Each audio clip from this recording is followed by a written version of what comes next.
రైతు రైతో పాడుగాను నీ రాతో మెతుకు మెతుకుపై నీ పేరున్న వెతుకులాట నీ బతుకు చివరకు చేరుతుంది ఏ చితికు.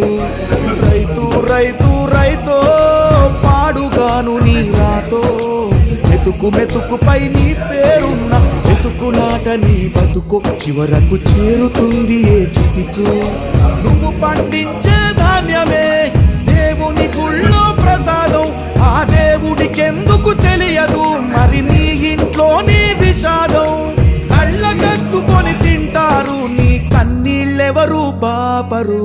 రైతు రైతు రైతో పాడుగాను నీ రాతో మెతుకు మెతుకుపై నీ చెమటున్న వెతుకులాట నీ బతుకు చివరకు చేరుతుంది ఏ చితికో.